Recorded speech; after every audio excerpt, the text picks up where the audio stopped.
ఈ week big boss 9 ఓటింగ్లో అనుకున్నదొకటి అయినది ఒకటి టేబుల్ని తారుమారు చేసిన ఫ్లోరా.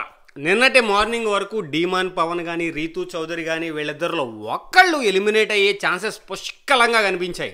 కానీ సడన్గా ఫ్లోరా ఓటింగ్ డ్రాప్ అయింది. ఇన్ని వీక్స్లో ఫ్లోరా ప్రతిసారి కూడా ఇదర్ 1, 2, 3 ప్లేసుల్లోనే మంచి ఓటింగ్తో ఉంది. కానీ సడన్గా నిన్న ఓటింగ్ డ్రాప్ అవడానికి ప్రాపర్ రీజన్ కనిపించలేదు, కానీ ఓటింగ్ అయితే డ్రాప్ అయింది. ఇప్పుడు ఫ్లోరా డేంజర్ జోన్లో ఉంది. రీతూ చౌదరికి కొంచెం ఫెచ్చింగ్ అయితే వచ్చింది. ఎందుకంటే రీతూ చౌదరి బాటమ్ నుంచి సెకండ్ ప్లేస్లో, డీమాన్ బాటంలో ఉంటూ వచ్చారు ఫస్ట్ నుంచి. సడన్గా ఫ్లోరాకి ఓటింగ్ డ్రాప్ అవడము ఆల్మోస్ట్ ఎడ్జ్లో ఉందన్నమాట మన డీమాన్ పవన్తో.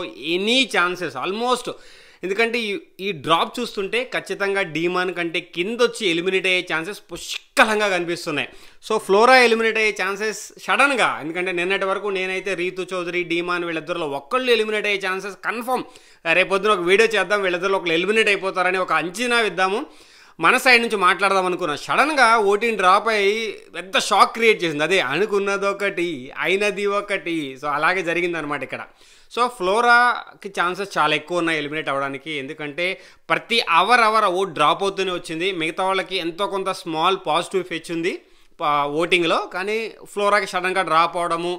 సో ఖచ్చితంగా ఫ్లోరా ఎలిమినేట్ అవుతుంది అని నాకైతే అనిపిస్తుంది. సో ఇంకా కొన్ని గంటలు ఉంది కాబట్టి డీమాన్ పవన్ నిజంగానే ఫ్లవర్ అయినట్టు నోట్లో చాలా వచ్చేసింది. డీమాన్ పవన్ ఆర్ ఫ్లోరా వీళ్ళిద్దరిలో ఒకళ్ళు ఎలిమినేట్ అవ్వడం కన్ఫర్మ్. సో వీళ్ళిద్దరిలో ఫ్లోరాకి కొంచెం నెగిటివ్ ఓటింగ్ అనేది పడుతుంది. సో కొంచెం డౌన్ అయింది అంటే నెక్స్ట్ ఫ్యూ అవర్స్లో ఫ్లోరా ఎలిమినేట్ అవ్వడం 200% కన్ఫర్మ్. సో రేపు మార్నింగ్ ఎవరు ఎలిమినేట్ అయ్యారో మళ్ళీ మాట్లాడుకుందాం. సో ప్రస్తుతానికైతే ఫ్లోరా తన అంతరకు తానే, తన సపోర్టర్సే ఆమెని కిందకి దించినట్టు కనపడుతుంది అనమాట.